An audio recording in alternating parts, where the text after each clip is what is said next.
جی بسم اللہ الرحمن الرحیم، السلام علیکم ورحمۃ اللہ وبرکاتہ۔ تو بات کر رہے تھے ہم سورہ فاتحہ کی تیسری آیت کی، مالکی یوم الدین، مالک ہے بدلے کے دن کا۔ ملک، مالک اور ملک تینوں میں کیا فرق ہے؟ نام کے حساب سے تو میں نے بتا دیا کہ ملک فرشتہ، ملک بادشاہ، اور مالک جو ہے وہ اونر۔ ملک جو ہے فرشتہ، وہ تو مکمل طور پر حکم کے تابع ہے کہ جو اس کی ڈیوٹی لگائی جائے گی بس وہی کرے گا، اس سے آگے بڑھ کر کے کمی زیادتی کے ساتھ جو ہے وہ کچھ نہیں کر پائے گا۔ یہ ایک ہی ہے۔ دوسرا یہ کہ جو ہے ناظرین اکرام، ملک جو ہے بادشاہ، وہ ایک قانون کے تحت اس کو چلنا پڑتا ہے۔ جو ہے وہ جو ہے ٹھیک ہے، کسی دور میں ہوتا تھا کہ بادشاہ جسے چاہے سزا دے دے، جسے چاہے جو ہے کوئی انعام دے دے، یہ وہ، لیکن پھر بھی اس کو جو ہے ایک قانون کے تحت چلنا پڑتا ہے۔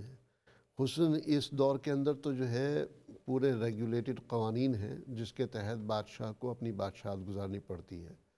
اس میں جو ہے کوئی اگر سزا کا مستحق ہے تو اس کو سزا دینی پڑتی ہے، اگر وہ سزا نہیں دے گا تو پھر فیورٹزم کا جو ہے اس کے اوپر شبہ آئے گا کہ یہ سائیڈز لے رہا ہے، یہ ایک رول کسی اور کے لیے، دوسرا رول کسی اور کے لیے۔ تو بادشاہ اسے کہتے ہیں کہ جس کو فیصلہ کرنے کا اختیار ہوتا ہے، لیکن وہ قانون کے تحت جو ہے پالیسیز کے تحت جو ہے وہ فیصلہ کرتا ہے، اور ایک حد میں رہ کر کے وہ فیصلہ کرتا ہے۔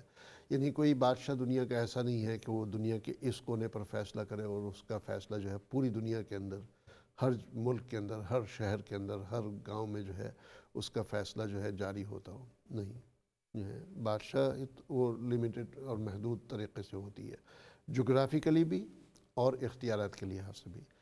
مالک یوم الدین روز جزا کا مالک ہے، یعنی اس دن کا مالک ہے کہ جس دن اس کو پوچھنے والا کوئی نہیں ہے۔ اس دن سب بادشاہ بھی جو ہے اس کے حکم کے تلے ہوں گے۔ اس کے سامنے جو ہے کوئی سوال کرنے والا نہیں ہے۔ لا یسأل عما یفعل۔ اس ذات سے قیامت کے دن کیا کبھی بھی جو ہے وہ پوچھا نہیں جا سکتا کہ بھئی پروردگار نے یہ کیوں کیا۔ وہ پروردگار کی مرضی ہوتی ہے۔ قیامت کے دن اللہ سبحانہ وتعالیٰ جس کو چاہے معاف کر دے، جس کو چاہے سزا دے دے۔ معاف کرنے کے لیے کوئی پالیسی، کوئی قانون اس کی ضرورت نہیں ہے، وہ اللہ سبحانہ وتعالیٰ کی رحمانیت کے اوپر ہے۔ اللہ سبحانہ وتعالیٰ جہاں پوری دنیا کو یہ نظر آ رہا ہوتا ہے کہ یہ شخص بہت گنہگار ہے، اللہ کی رحمت جوش میں آ سکتی ہے اور اس شخص کو معافی ہو سکتی ہے۔ جہاں پوری دنیا کو یہ نظر آ رہا ہوتا ہے کہ یہ شخص تو بہت اچھا کام کرتا ہے، نیک کام کرتا ہے، اللہ سبحانہ وتعالیٰ جو ہے اس شخص کی پکڑ کرنے پہ آئے تو پکڑ کر سکتا ہے۔ اور جو ہے اللہ سبحانہ وتعالیٰ معاف فرمائے کہ اس دن جو ہے اللہ سبحانہ وتعالیٰ، دنیا میں تو چلو جو ہے ہم لوگ کہیں کسی کے اوپر اللہ کی طرف سے پریشانی آئی، کسی ملک پہ، کسی علاقے پہ، کسی فیملی پہ، کسی شخص پہ، کسی قوم پہ، تو باقیہ پوری دنیا مل کر کے دعا کرنے کی کوشش کرتی ہے، یا اللہ اس کے حالات ذرا بہتر کر دے، یا اللہ ان لوگوں کے حالات بہتر کر دے، یا اللہ اس کے اوپر سے پریشانی ہٹا دے، ہمارے اوپر سے پریشانی ہٹا دے۔ اس دن یہ کرنے والا کوئی نہیں ہوگا، کوئی یہ کرنے والا نہیں ہوگا۔ اس دن ہر ایک کو اپنی اپنی فکر ہوگی، کوئی کسی اور کے بارے میں سوچ بھی نہیں پائے گا۔ تو اس دن کا مالک ہے۔ اس کی جتنی زیادہ تفصیل میں جانا چاہیں جا سکتے ہیں، جس میں نے کہا، لیکن یہ کہ تفصیلی پروگرام انشاءاللہ اس کا جو ہے آئندہ کل سے جو ہے شروع ہوگا، جو پہلے پروگرام کر چکے وہ ریپیٹ۔ اگلی آیت کی طرف چلتے ہیں، آیت نمبر 4۔ یہ آیت نمبر 4 کے اندر 4 لفظ ہیں، جس میں سے ایک لفظ جو ہے 2 دفعہ ریپیٹ ہو رہا ہے، اور 2 الگ لفظ آئے ہیں اور درمیان میں واو آیا ہے دونوں کو جوائن کرنے کے لیے۔ ایاک نعبد، ایاک نعبد، ایاک صرف تیری ہی، ایاک تیری ہی، آپ ہی کی، نعبدو ہم عبادت کرتے ہیں۔ تو ترجمہ کیا ہے؟ آپ ہی کی، صرف آپ ہی کی ہم عبادت کرتے ہیں۔ مطلب یہ ایاکا کا یہ ترجمہ، اس کے علاوہ اور کوئی ترجمہ سچ ہو نہیں سکتا۔ جو بھی ترجمہ اس کا آپ جس انداز سے بھی کرنے جائیں گے، اس میں یہ پہلو آپ کو نظر آئے گا کہ only you we worship، کہ صرف آپ ہی کی ہم عبادت کرتے ہیں۔ ایاکا، صرف آپ ہی کی عبادت کرتے ہیں۔ تو جہاں بات آتی ہے عبادت کی، تو اس کے لیے صرف پروردگار کی ذات خاص ہے، کسی اور کی جو ہے عبادت نہیں کی جا سکتی، کسی اور کے سے جو ہے وہ مطلب یعنی مطالبہ نہیں کیا جا سکتا جیسے پروردگار سے مطالبہ کیا جاتا ہے۔ کسی اور کے سامنے جو ہے نماز نہیں پڑھی جا سکتی، کسی اور کے لیے روزہ نہیں رکھا جا سکتا، کسی اور کے لیے جو ہے حج نہیں کیا جا سکتا۔ وہ بات اور ہے کہ ثواب کے لحاظ سے ہم وہ کریں کہ یا اللہ اس کا ثواب فلاں کو پہنچا دے، لیکن یا اللہ میں یہ حج کر رہا ہوں، یا اللہ تیری خاطر نہیں بلکہ اس شخص کی خاطر کر رہا ہوں، یہ نماز میں پڑھ رہا ہوں۔ یہ بعض لوگ علمان والحفیظ جو ہے فرض نماز کی جو نیت کرتے ہیں، وہ یہ نیت کرتے ہیں کہ 2 رکعت یا 4 رکعت فرض نماز واسطے اللہ کے، واسطے اللہ کے، اور ان کے ذہنوں میں یہ بیٹھا ہوا ہے کہ جو سنتیں ہیں، سنت نماز جب پڑھتے ہیں تو سنت کی نیت ہوتی ہے کہ واسطے اللہ کے رسول کے، واسطے اللہ کے رسول کے۔ سنت کا مطلب یہ ہے جو حضور اکرم صلی اللہ علیہ وسلم نے پڑھی، فرض کا مطلب یہ ہے کہ جو اللہ نے فرض قرار دیا، لیکن سنت وہ ہے جو حضور صلی اللہ علیہ وسلم نے الگ سے پڑھی۔ اگر ہم خدا نخواستہ جو ہے اللہ کے علاوہ کسی اور کے لیے پڑھتے ہیں تو رسول اکرم صلی اللہ علیہ وسلم نے پھر کس کے لیے پڑھی؟ تو عبادت جو ہے رسول اکرم صلی اللہ علیہ وسلم کا مقام بہت ہی اونچا، اللہ کے بعد اگر کسی کا مقام ہو سکتا ہے تو وہ رسول اکرم صلی اللہ علیہ وسلم کے علاوہ دنیا میں کسی کا نہیں ہے، تمام جہانوں میں کسی کا وہ مقام نہیں ہے جو رسول اکرم صلی اللہ علیہ وسلم کا ہے اللہ کے بعد۔ لیکن عبادت میں صرف اللہ ہی کی عبادت ہوگی اور کسی کی نہیں ہوگی، صرف اللہ کی عبادت ہوگی۔ سنت رسول اکرم صلی اللہ علیہ وسلم کی سنت کو کہا جاتا ہے، جو ہم نماز کی سنتیں ہیں۔ اصل اللہ نے جو فرض کی ہے وہ فجر کی 2 رکعت، ظہر کی 4 رکعت، عصر کی جو ہے 4 رکعت، مغرب کی 3 رکعت، عشاء کی جو ہے 4 رکعت، اور عشاء کے بعد جو ہے پھر 3 وتر جو واجب ہے۔ رسول اکرم صلی اللہ علیہ وسلم نے فجر کی 2 رکعت سے پہلے، فرض رکعت سے پہلے 2 رکعت مزید جو ہے سنتیں پڑھی، جو کہ بہت ہی اہم سنتوں میں سب سے زیادہ اہم سنت وہ ہے۔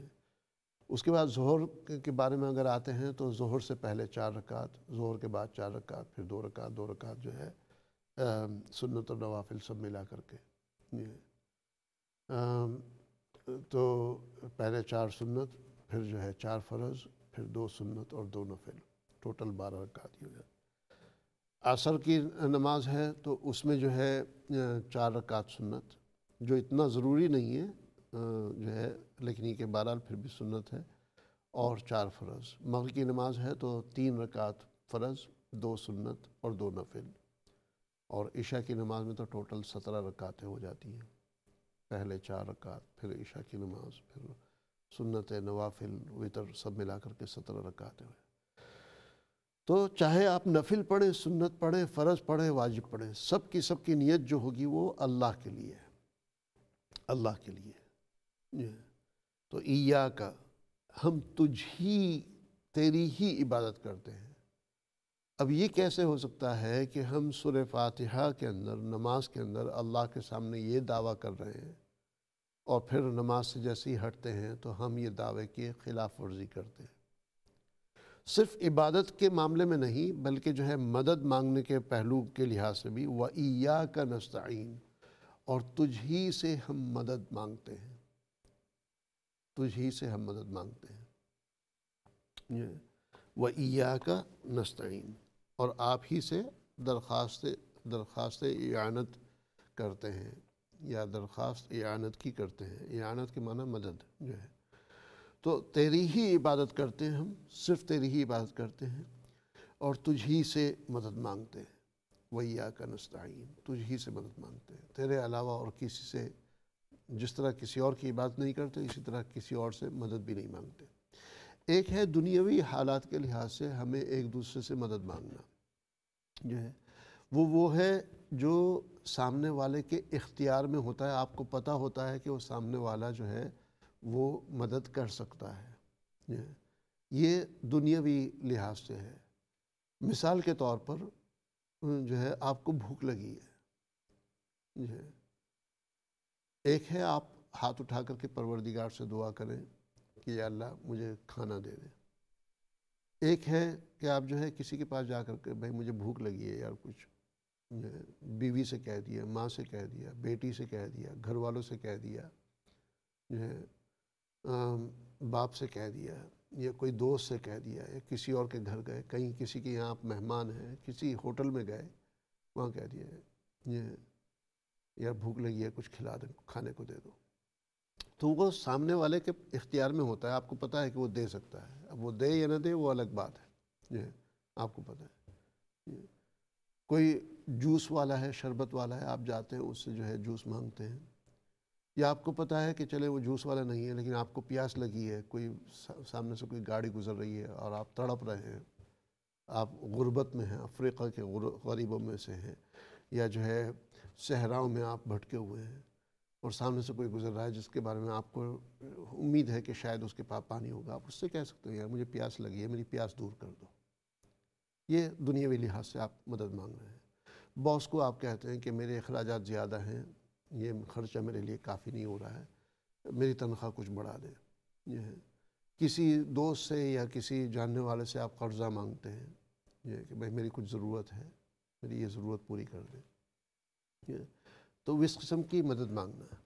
اب مجھے آپ یہ بتائیں کہ ایک شخص جس کے بارے میں آپ کو پتہ ہو، جو ہے میں بالکل الٹ جا کر کے سوال کر رہا ہوں آپ سے، کہ جس کے بارے میں آپ کو پتہ ہو کہ وہ انتہائی غریب ہے، انتہائی غریب ہے، اس کے کپڑوں کا بھی کوئی ٹھکانہ نہیں ہے، اس کے پاس گھر بھی نہیں ہے، رہنے کو کچھ نہیں ہے، اس کے پاس کھانے پینے کو کچھ بھی نہیں ہے، یہ انتہائی غریب ہے، یہ کیا اس سے جا کر کے آپ اپنی ضرورت مانگیں گے؟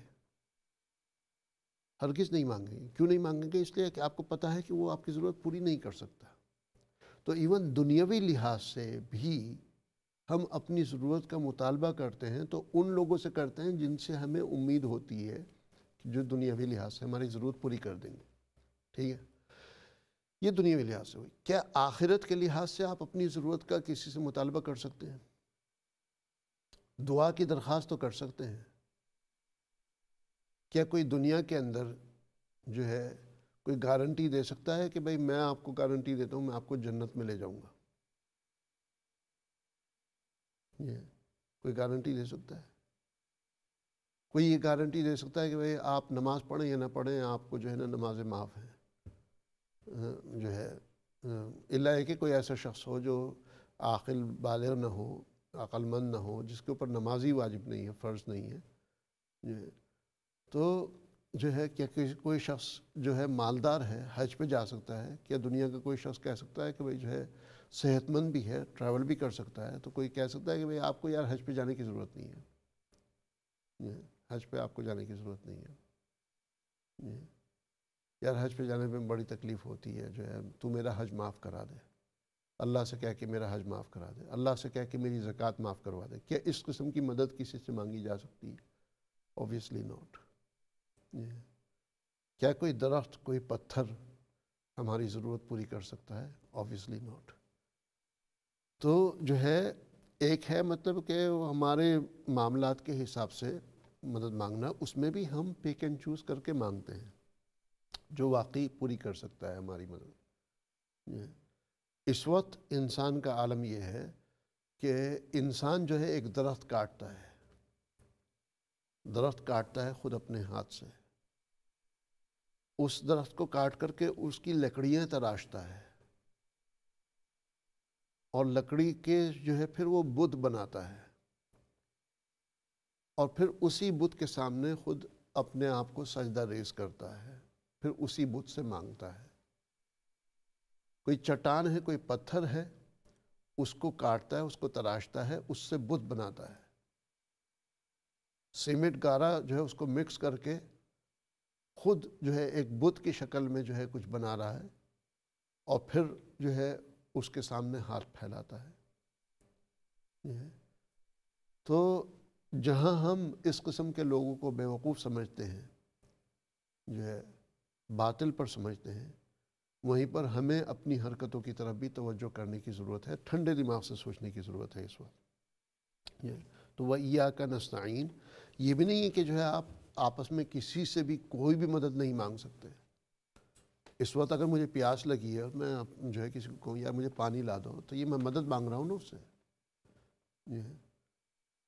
تو مدد مانگ رہا ہوں۔ تو یہ بھی نہیں ہے کہ بالکل ہی اس قسم کی مدد نہ مانگیں، اور یہ بھی نہیں ہے کہ ہر قسم کی مدد جو ہے ہر ایک سے مانگنے لگے۔ تو اگر کسی کا کاروبار خدا نخواستہ ڈوب رہا ہے، تو کسی کا کوئی اور بڑا جو ہے بیوپار ہے، کوئی بڑا اور کاروبار والا ہے، تو اس کے پاس جا کر کے صلاح مشورہ کیا جا سکتا ہے کہ اس کاروبار کو کیسے بچایا جائے۔ اس سے جا کے مدد مانگی جا سکتی ہے کہ یار ہمارے کاروبار کو کسی طرح آپ بچا لیں۔ لیکن کوئی غریب کے پاس تو آپ نہیں جائیں گے نا۔ کوئی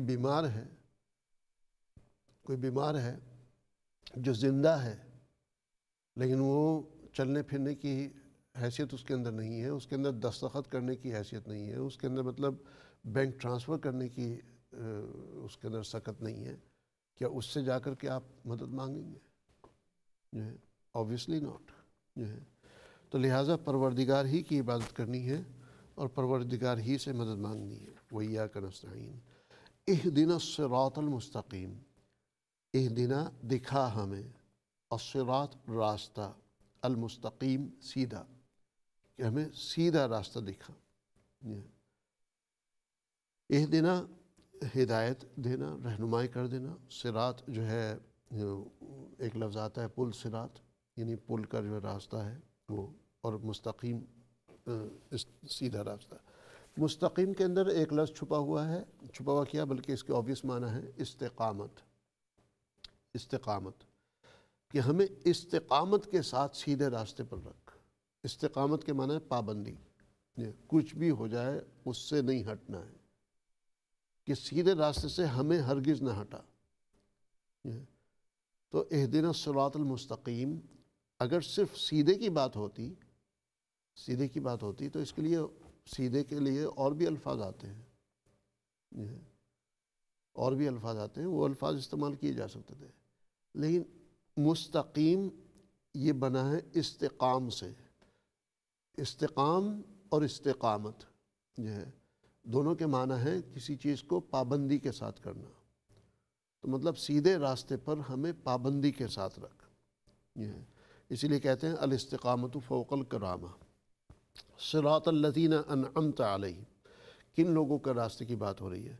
راستہ ان لوگوں کا جن پر تو نے انعام کیا، جن پر آپ کے انعامات ہوئے ہیں، ان لوگوں کا راستہ، یعنی نیک لوگوں کا راستہ، بزرگوں کا راستہ، نبیوں کا راستہ، صدیقین کا راستہ، شہداء کا راستہ، صالحین کا راستہ جو ہے، مؤمنین کا راستہ جو ہے، تو ان راستوں کی بات ہو رہی ہے۔ غیر المغضوب علیہم، ان لوگوں کا راستہ نہیں، مغضوب جو ہے، مغضوب یہ مفعول کا صیغہ ہے کہ جن پر غضب ہوا آپ کا، تو اس کا اصل روٹ ورڈ ہے غضب، جو ہے غضب، غضب کے معنی غصہ ہونا۔ غاضب، غائن الف ضاد، ضاد اور با، دال نہیں، ضاد اور با، غاضب، غاضب کے معنی غصے والا، اور مفعول ہوتا ہے مغضوب، یعنی جن کے اوپر غصہ کیا گیا، جن کے اوپر پروردگار کی جو ہے ناراضگی ہے، پروردگار کا غصہ ہے، پروردگار کا غضب ہے۔ تو مغضوب اور غضب یہ اردو میں بھی یہ الفاظ استعمال ہوتے ہیں، کیا غضب کیا آپ نے، یعنی کیا زیادتی کی، تو یہ غضب کے الفاظ اردو میں بھی استعمال ہوتے ہیں۔ تو ان لوگوں کا راستہ نہیں جن پر جو ہے تیرا غصہ نازل ہوا، مغضوب علیہم، ولا الضالین، اور نہ ہی گمراہوں کا راستہ، نہ ہی ان لوگوں کا راستہ جو گمراہ ہو گئے یعنی راستے سے بھٹک گئے. ضالین جو ہے ضالین اردو میں ہم کہتے ہیں ضلالت جو ہے. یہ کیا ضلالت ہے؟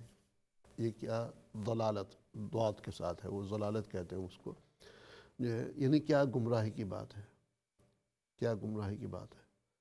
ضالن مضل جو ہے، ضالن جو ہے گمراہ کرنے والا، جو گمراہ ہے خود وہ، مضل دوسروں کو گمراہ کرنے والا، یہ الفاظ استعمال ہوتے ہیں. تو اللہ سبحانہ وتعالی ہمیں ضلالت سے، ضال ہونے سے، مضل ہونے سے اور ضالین میں سے ہونے سے اللہ سبحانہ وتعالی ہمیں بچائے. تفصیل میں بہت زیادہ جا سکتے تھے جو ہے، لیکن جہاں ضرورت محسوس کی بسم اللہ الرحمن الرحیم کی تفصیل اور الحمد الرحمن الرحیم جو ہے اس کے تھوڑی سی تفسیر آپ کے سامنے بیان کر دی جو ہے. عموماً یہ سورہ فاتحہ کا جو سبق ہوتا ہے جو ہم لوگ جو پڑھتے ہیں یہ صرف سورہ فاتحہ جو ہے بسا اوقات 2-3 ہفتوں میں ڈیلی لیسن کے، روزانہ کے لیسن کے حساب سے 2-3 ہفتے لگ جاتے ہیں، 3-4 ہفتے لگ جاتے ہیں صرف یہ ایک صورت کور کرنے میں. تو میں نے تو یہ آپ کے سامنے 1 گھنٹے کے اندر اس کا خلاصہ رکھا ہے. جو ہماری آپ ریپیٹ ٹرانسمیشن دیکھیں گے انشاءاللہ کل اور پرسوں جو آئے گی، جو اب سے لاسٹ ایئر کی جو ٹرانسمیشن ہے جس میں ہم سورہ فاتحہ کی بالکل ابتدا سے شروع کر رہے ہیں، تو آپ دیکھیں گے کہ کئی ٹرانسمیشنز میں یہ سورہ فاتحہ جو ہے کور ہوئی ہے. تو اللہ سبحانہ وتعالی جزائے خیر عطا فرمائے. اور تفصیل میں جانا چاہیں تو بہت ہی زیادہ تفصیلیں ہیں جو ہے. ضالین کے اندر ہر قسم کے گمراہ لوگ آ گئے. گمراہ سے مراد ہر وہ شخص جس نے اللہ سبحانہ وتعالی کے اوپر ایمان نہ رکھا اور رسول اکرم صلی اللہ علیہ وسلم کی رسالت اور نبوت کو نہیں اپنایا جو ہے. تو اس دور کا جو ہے گمراہ وہ شمار ہوگا کہ جس نے جو ہے رسول اکرم صلی اللہ علیہ وسلم کو سچا اور پکا نبی نہیں مانا، آخری نبی نہیں مانا، خاتم النبیین نہیں مانا، اور اللہ سبحانہ وتعالی کی وحدانیت کا اعتراف نہیں کیا، اللہ سبحانہ وتعالی کے مختار کل رب کائنات جو ہے اور خالق اور رزاق ہونے کے اوپر پورا ایمان نہیں لایا، تو وہ جو ہے اس قسم کے لوگ گمراہ ہیں. تو اللہ سبحانہ وتعالی ان لوگوں سے ہمیں بچائے. اور انشاءاللہ جو ہے یہ سورہ فاتحہ کا مختصراً خلاصہ آپ کے سامنے آ گیا. اور جو ہے آئندہ جو پروگرام ہوگا ہمارا لائیو پروگرام، وہ منڈے شام کو ہوگا رات کو 9 بجے، ٹیوزڈے صبح میں اس کا ریپیٹ ہوگا. آج جو پروگرام ہوا ہے اگلے دن صبح یعنی آنے والی صبح میں اس کا ریپیٹ ہوگا. تو اللہ سبحانہ وتعالی جزائے خیر عطا فرمائے. تو منڈے کو ہم انشاءاللہ سورہ فاتحہ کی ابتدا کریں گے اور کوشش سورہ بقرہ کی ابتدا کریں گے جو ہے، اور کوشش یہ کریں گے کہ انشاءاللہ جو ہے کوئی کچھ نہیں تو 7-8 آیتیں 5-7 آیتیں شروع میں جو ہے وہ کمپلیٹ کر لیں، اور اس کے بعد پھر ہم انشاءاللہ اسپیڈ پکڑتے جائیں گے. تو اللہ سبحانہ وتعالی جزائے خیر عطا فرمائے. امید کرتا ہوں آپ کو آج کا یہ پروگرام پسند آیا ہوگا، اور اگر پسند آیا ہے تو جو ہے اس کو ضرور پابندی کے ساتھ دیکھیے گا، اور دوسروں کو بھی انکریج کیجیے گا کہ وہ بھی اس پروگرام سے بھرپور فائدہ اٹھائیں. یہ پروگرام جو ہے خصوصی طور پر جو ہے جنرل پبلک کے لیے ہے. علماء حضرات جو حضرات اس پروگرام کو دیکھ رہے ہیں ان سے گزارش ہے کہ کہیں پر بھی اگر اس پروگرام میں آپ کو ایسی چیز لگتی ہے کہ جو نامناسب ہو، جو حقیقت کے خلاف ہو، یا جس میں کوئی خطا ہو یا بھول چک ہو یا غلطی ہو، صراحتاً کنایتاً اشارتاً، چاہے بڑی غلطی یا چھوٹی غلطی، آپ فوراً جو ہے یہاں فون کر کے اس پروگرام کے دوران ہی ہمیں ٹوک سکتے ہیں. یہ لائیو جس وقت چل رہا ہے، ریپیٹ اگر چل رہا ہے تو اس وقت ظاہر ہے میں یہاں موجود نہیں ہوتا ہوں، تو ریپیٹ کے دوران جو ہے آپ پھر یہاں فون کر کے اپنے یا تو پیغام چھوڑ سکتے ہیں، یا آئندہ جب میں لائیو میں آؤں تو اس وقت آپ انشاءاللہ ہمارے سے بات کر سکتے ہیں. تمام لوگوں کی خدمت میں پورے ادب اور احترام کے ساتھ جو ہے دعاؤں کی درخواست، امید اور تمناؤں کے ساتھ کہ اللہ سبحانہ وتعالی آپ کا، ہمارا اور ہم سب کا حامی، ناصر اور مددگار ہو. فی امان اللہ، والسلام علیکم ورحمۃ اللہ وبرکاتہ.